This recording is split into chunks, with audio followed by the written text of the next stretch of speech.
Yes. Anything else anyone wants to say?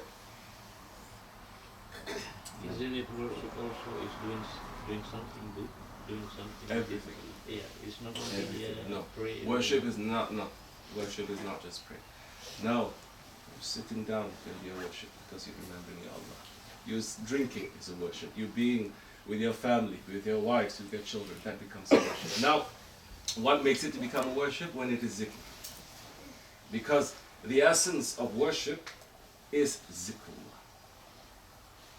Now we're making zikr without any form. We're just zeroing on the essence of it. The kalimat shahadat, it is zikr, to remember Allah. Your prayer is zikr. Now the kalima is not just with the tongue or with the heart. Now with the namaz, with the salah, it involves your physical form now.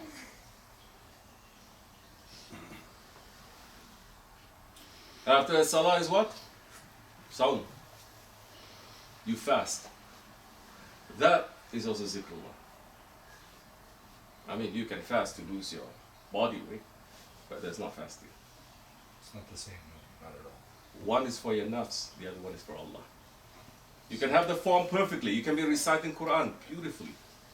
But, and this is when it gets very important, especially in the Nakshibendi order, in Tasawwuf. You're reciting beautifully, but you have a drop of arrogance in your recitation. It's not acceptable. Do you think it's that easy to get rid of arrogance from our hearts? You have to get scrubbed and scrubbed and scrubbed. Anger. Hundreds and thousands of tricks and traps of anger. Jealousy, of stubbornness. All this, if you don't apply to know yourself, if you don't know yourself, you don't know your Lord. And you're not living for the reason of your creation. You're doing the form perfectly. And you'll be rewarded for the form perfectly. But you'll not be rewarded for Allah. So now, Sawm, when you're fasting, now you're not just moving, you're involving now your whole body, not just 5 times a day. Certain number of hours in unison now. The whole world now will fast together with you. You know how powerful that is? All together, not just 5 times a day staggered, but all together, one whole month. In which in the old days, they don't fast for 1 month. They fast for at least 40 days. Because they fast before and they fast after Ramadan. Now, this is to remember Allah. Remembering Allah, if you don't know the weakness of yourself, you will start to think that you are Lord. This is what man becomes. Once man thinks that he is Lord, he becomes a tyrant.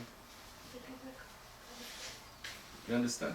Man is the only one who is going to declare himself Lord next to his Lord. Because Allah subhanahu wa ta'ala has put that nafs in us. And that nafs Allah has given the power to say, you are you and I am you. But even in the Tawbah Sharif, when Musa alayhi salam asked Allah, what are you? Who are you? He says, I am I.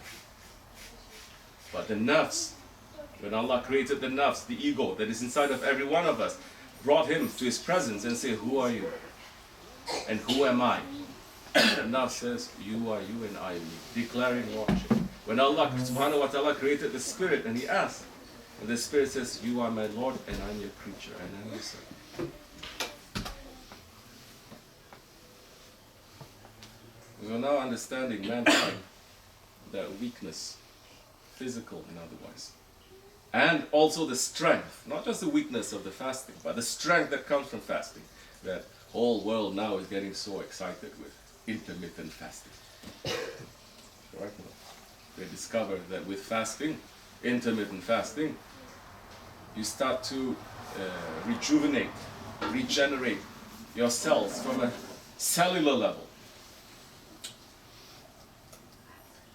Not just that now.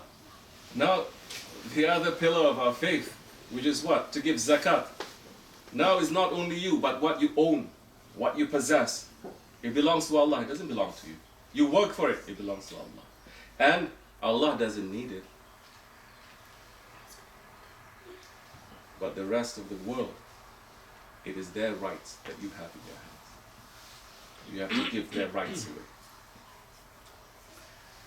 And you're doing that for the sake of Allah. Now, you go to the Hajj, and the Hajj is complete remembrance of Allah. Maybe.